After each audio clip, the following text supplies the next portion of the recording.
मैंने एक वीडियो बनाई थी जिसमें मैंने आपको ये बताया था मैंने आपको ये कहा था कि हम इसमें सीरीज बना रहे हैं। उसका नाम है ब्रेन पावर। मैं ब्रेन पावर की एक दो तीन वीडियोस बना के आपको ब्रेन की कैपेसिटी के बारे में या उसकी पावर के बारे में एक्सप्लेन करूंगा। जो मैंने पिछली वीडियो बनाई है जिसमें मैंने बताया कि एक बॉक्सर हो गया या एक फाइटर हो गया, वो ब्रेन को पावर को इनहेंस कैसे करता है, क्योंकि वो अपने दिमाग को, वो आप वीडियो देखिएगा लेकिन वैसे मैं आपको बता रहा हूँ कि उसमें वो अपने दिमाग को कंटिन्यूअस एक मैसेज देता है कि यार मैं बहुत पावरफुल हूँ और आई कैन डू दिस। आज हम बात करेंगे कि ब्रेन की कैपेसिटी क्या है।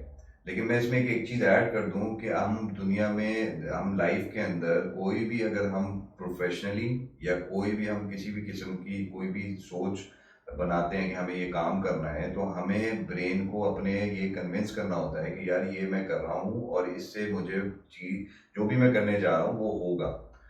अच्छा, एक चीज और होती है इसके अंदर कि आपका, फॉर एग्जांपल, आपने अक्सर नोट किया होगा कि लेट्स से फॉर एग्जांपल मैंने ये शर्ट पहनी।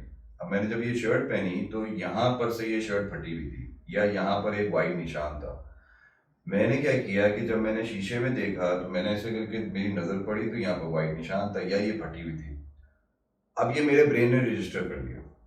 ठीक है। जब मैं कहीं जाऊंगा, चाहे मैं जिस भी इवेंट में जा रहा हूँ या जिससे भी मैं मिलने जा रहा हूँ, तो वो मुझसे जब बात करे तो मेरा ब्रेन उसको सिग्नल देता है कि वो यहाँ देखे। और वो अक्सर होता है कि वो यहाँ देख के आपसे पूछता है कि यार आपको बहुत बताता है आपके यहाँ निशान लगा हुआ है, आपकी ये शर्ट फटी हुई है। वो इस तरह, क्योंकि ब्रेन एक वाइब भी क्रिएट करता है। जब हम किसी से मिलते हैं तो हम एक वाइब क्रिएट करते हैं। अब आपके बैक ऑफ द माइंड ये चीज़ है कि यार ये यहाँ पर निशान है, ये फटी हुई है, तो दूसरे आदमी को आपने एक सिग्नल दे दिया, उस सिग्नल से वो पकड़ लेता है और वो आपको बताता है। और फिर ऐसा भी होता है कि मेरे यहाँ पर अगर वाइट निशान है, ये मेरी यहाँ से शर्ट फटी हुई है और मुझे नहीं पता, यानी कि मेरे ब्रेन ने रजिस्टर ही नहीं किया यहाँ क्या है, तो कभी कोई आपको पॉइंट आउट नहीं निकलाता और आप पूरा दिन गुजार के घर आते हैं और जब आप शर्ट चेंज करते हैं तो आप कहते हैं यार ये तो यहाँ वाइट निशान लगा हुआ था, ये फटी हुई थी, आपको पता ही नहीं चलता।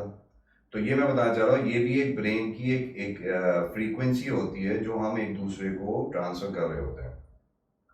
आप डॉक्टर से कंफर्म कर लिएगा। ब्रेन को अगर आप किसी से, मैं आपसे सवाल करूं तो ब्रेन, ये हमारा ये ब्रेन है, इस हेड के अंदर हमारा ब्रेन है, इतनी सी कैपेसिटी के अंदर इसको एडजस्ट किया है अल्लाह ताला ने। इसको जब मैं फर्स्ट कर निकालता हूं तो आपने पिक्चर्स देखी होगी कि ये जो मगज जिसको हम कहते हैं वो ऐसे करके फोल्ड हुआ होता है और उसकी कुछ ऊपर से शक्ल ऐसी होती है। तो मैं आपसे सवाल ये है मेरा कि अगर मैं उसको खोलूं, या मैंने जब भी लोगों से पूछा कि यार मैं उसको खोलूं तो कितना बड़ा होगा, क्योंकि इतनी सी जगह में फिक्स हुआ हुआ है, हम उसको खोलेंगे तो अक्सर लोगों ने कहा यार ये इतनी सी जगह में अगर आप इसको अनरैप करते हैं और खोलना शुरू करते हैं तो वो इतना होगा और वो इतना हो जाएगा। किसी ने मुझसे ये नहीं कहा कि एक फुटबॉल ग्राउंड के बराबर होता है।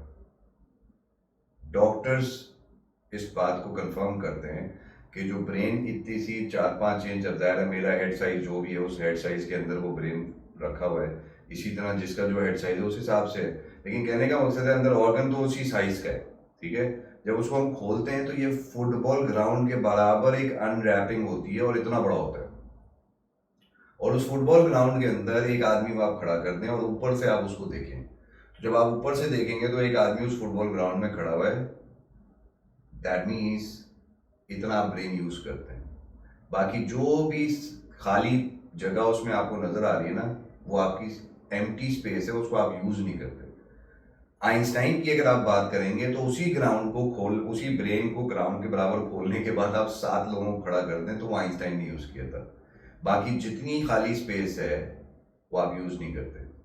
इससे हमें दो तीन बातें सीखने को मिलती हैं। एक तो हमें ये सीखने को मिलता है कि हम अपने ब्रेन को जिस कैपेसिटी में अल्लाह ने हमें कैपेबिलिटी दी है हम उसको यूटिलाइज नहीं करते। ठीक है। इसलिए यूटिलाइज नहीं करते क्योंकि हम ये सोचते हैं कि यार बस जो है सामने है, जो चल रहा है बस वही सही है। एक एक्स्ट्रा माइल जाके किसी चीज़ को एवेलुएट नहीं करते, एक्स्ट्रा माइल जाके किसी चीज़ के बारे में सोचते नहीं है। मैं ये नहीं कह रहा कि आप सब सोचें, लेकिन मैं ये बताना चाह रहा हूँ कि जब कैपेसिटी है तो उसको यूटिलाइज करें, ज़्यादा यूटिलाइज नहीं करते। प्लस हमारे को अपने ऊपर ट्रस्ट नहीं है या हमें अपने ऊपर ये बिलीव नहीं होता कि यार हम कर सकते हैं। हमारे ब्रेन में अगर कैपेसिटी है तो हम सोच सकते हैं या हम कोई चीज़ कर सकते हैं। 3 हिस्सों में ब्रेन डिवाइडेड है, यानी कि एक आपका कॉन्शियस माइंड है, एक अनकॉन्शियस माइंड है, एक सबकॉन्शियस माइंड होता है। 3 उसमें आपकी मेमोरीज भी हैं, वो आप मतलब मैं साइकोलॉजी तो नहीं पढ़ा रहा यहाँ पर, लेकिन एक बात है कि साइकोलॉजिकली आप जाके उसकी प्रूफ्स देख सकते हैं कि अनकॉन्शियस माइंड कौन सा होता है। Let's say for example we are talking right now, तो ये कॉन्शियस माइंड है। मेरे अनकॉन्शियस माइंड में चल रहा है कि यार अभी मुझे जाते हुए बेगम ने डबल रोटी मंगाई है, तो मुझे लेके जानी है फॉर एग्जांपल। तो एक मेरा अनकॉन्शियस माइंड है जो मुझे ये बता रहा है कि मुझे ये करना है। और एक होता है सबकॉन्शियस माइंड। सबकॉन्शियस माइंड वो माइंड होता है या वो ब्रेन का हिस्सा होता है जिसमें आपकी इंफॉर्मेशन या आपकी ब्रॉटअप के अंदर जो आपके साथ खुदा न करे कोई हादसा हुआ है, या कोई आपके साथ कोई ऐसी सिचुएशंस आई जिसकी वजह से आप फॉर एग्जांपल डर गए आप, या आपने कोई ऐसी चीज देख ली जिससे आप घबरा गए, तो वो आपके अनकॉन्शियस माइंड में चला जाता है। वो आपकी ड्रीम्स जो होती हैं, जो आप ख्वाब देखते हैं, वो भी उस सबकॉन्शियस माइंड में होता है।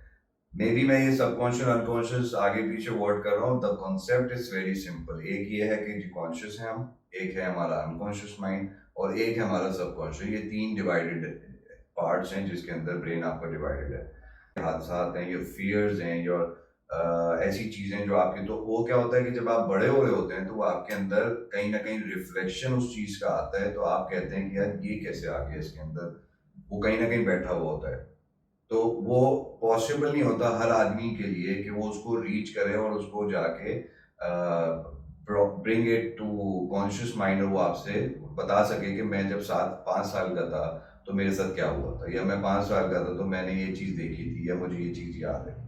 बहुत रेयर लोग होते हैं जो रिकवर कर सकते हैं उस हिस्से से ब्रेन के अपनी इंफॉर्मेशन की, यार हाँ मुझे याद है या मैं ही समझता हूँ, तो वो फियर जो मेरा था उसको रिकवर कर सकते हैं, उसको अप्रोच करके उस फियर को लाके सामने और उस फियर को खत्म कर सकते हैं।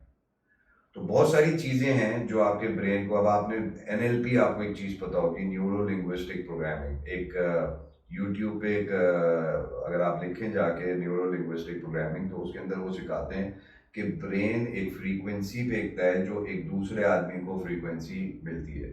फॉर एग्जाम्पल मैं ऐसे बैठा हूँ और आप बैठे हुए ऐसे, अगर मैं आपकी ये बॉडी लैंग्वेज को फॉलो करूंगा ना, तो ये मैं आपके ब्रेन को एक सिग्नल दूंगा, जिस सिग्नल की वजह से आपको इस बॉडी लैंग्वेज को चेंज करना पड़ेगा। आप फॉरन मूवमेंट देखें, आपने मूव किया, ये जो आपने मूवमेंट की, दैट मीन्स कि मेरे ब्रेन ने आपकी फ्रीक्वेंसी पिक की और आपकी बॉडी लैंग्वेज को मैंने कॉपी किया, तो आपने फॉरन मूवमेंट की। ये जो आपने मूवमेंट की, ये मैं ब्रेन से आपको एक सिग्नल दे रहा हूँ, और आपका ब्रेन उसको सिग्नल को पकड़ रहा है और आपकी मूवमेंट चेंज होगी।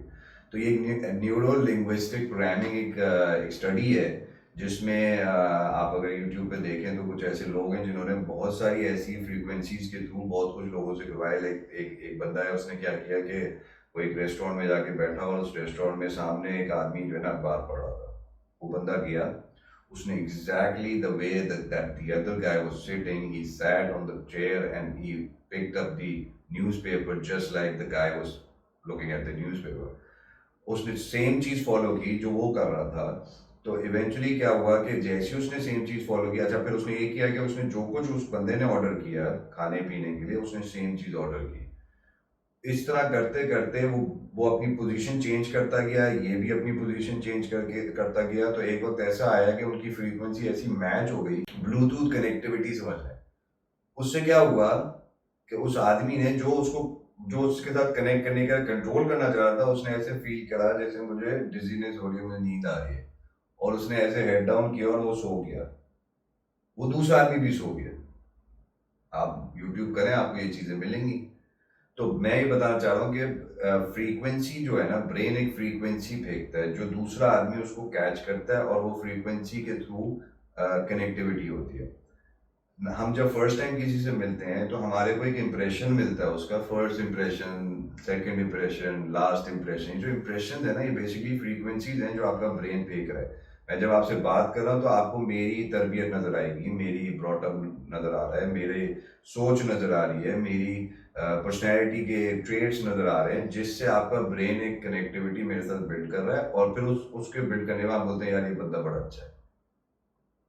तो ये जो वीडियो है इसके अंदर मैं ये अभी आपको कवर किया मैंने कि आपकी ब्रेन की कैपेसिटी बहुत ज़्यादा होती है, लेकिन हम उसको यूटिलाइज नहीं करते उस एक्सटेंट के ऊपर जिस एक्सटेंट पे हम उसको यूटिलाइज कर सकते हैं। मज़ीद इसके ऊपर एक वीडियो और मैंने बनानी है जिसमें मैं आपको ये एक्सप्लेन करूँगा कि इसमें वाइब्स ऐसी भी होती हैं जो नेगेटिव होती हैं या पॉजिटिव होती हैं। वाइब्स भी आप ट्रांसफ़र करते हैं थ्रू योर ब्रेन। वो मैं आपको नेक्स्ट में, मैं कोई साइकोलॉजिस्ट नहीं हूँ, ना मैं कोई डॉक्टर हूँ। मैं अपनी ऑब्ज़र्वेशन शेयर कर रहा हूँ। जो मेरी ऑब्ज़र्वेशंस हैं या जो मैंने समझी चीज़ें अपने हिसाब से वो मैं आपको बता रहा हूँ। आपको अगर लगता है कि ये जो मैंने बात की इसमें आपको कोई कॉन्ट्रडिक्शन है तो मुझे प्लीज़ कमेंट में ज़रूर बताइएगा। Thank you for watching.